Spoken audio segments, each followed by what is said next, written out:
Jorden, it looked like quite a solid draw against Nodirbek. Yeah, I think so. Wanted to be solid today, I guess, and it worked out. I surprised him a little bit in the opening with the Grunfeld, which I don't play too often, like in general, but I think he was hoping for my King's Indian, which is of course very pleasant for white, but yeah, I think the opening worked out quite well, and we were both very unsure like what was going on, like in some very theoretical position. Of course, we both knew it was theoretical, but we just didn't look at it in a while. Right. And can we say that after your trick with knight takes d4, the game was more or less over? Yeah, it looked like it was kind of cleaning up everything there.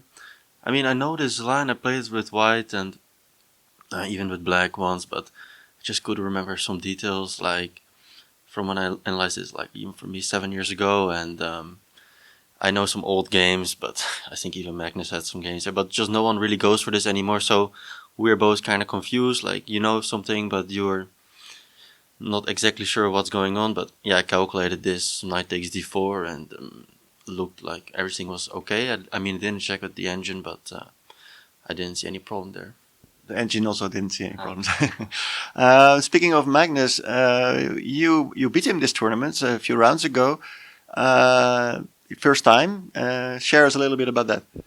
Yeah, that's like the only highlight of my tournament. Of course, a pretty big one. But yeah, it was also a really crazy game, and I think it took me a lot of energy also, which is maybe why I didn't perform so well in the next day. I don't know, but I really took a lot out of me, and I was really happy with how I played the middle game, and I felt like I found a lot of good moves, and I was calculating well, but then he was being so good in defense that I messed it up in the time trouble, and then again I was probably like I was still close to winning, but I messed it up in after the time control, and yeah, somehow then he didn't bring the knight back, and we got this really weird end game. But yeah, of course I don't really care, like honestly, how it happened. I'm just happy I managed to beat Magnus once in my life, and yeah, I didn't expect it would happen. So big moment, of course. And yeah, well, lately you've been having a great period. After some years being around the 2700 level, you have now jumped into the world's top 20. How do you think this happened? Can you explain a little bit that you're suddenly surging in the list?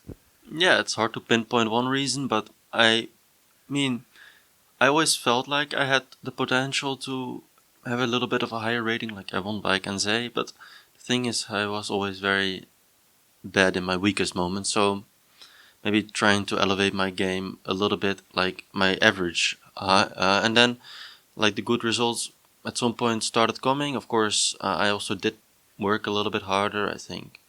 So, I mean, I was living a little bit more professionally, like working harder on chess, but also just not like partying so much and all these kind of stupid things. Even during tournaments, like I was bringing a second now, so maybe all these little things helped. But yeah, maybe now I don't know. I'm looking forward to, of course, the next goal, but I would say like this tournament wasn't really a success, so I have to think hard about what went wrong here. And you know, I'm playing the Grand Chess Tour, so that's a really big opportunity for me. So I hope to do well there, but I have to think hard how to. Yeah, still, you know, you always want to improve. Yeah. And have you already thought about if you should do a different kind of preparation? Because that's going to be one top player after another, of course. I usually, like in the opening, I don't have a lot of problems. So, but I have to think how to approach the tournament, and like I feel like I make most of my mistakes later on in the game. So it's a lot more about you know, trying to figure out what's going wrong later on in the games. Like here, I messed up two just completely winning positions against Niels and Zhu Jiner. Then against Arjun, I made an easy miscalculation. So those I just gave away like a bunch of free points here. I mean, of course you cannot always maximize results, but you should think how to like, you know, how to improve, and I'll try to be more accurate, I guess, there. Well, good luck in the Grand Chess Tour. We're gonna follow you. Yeah, thank you. Thank you.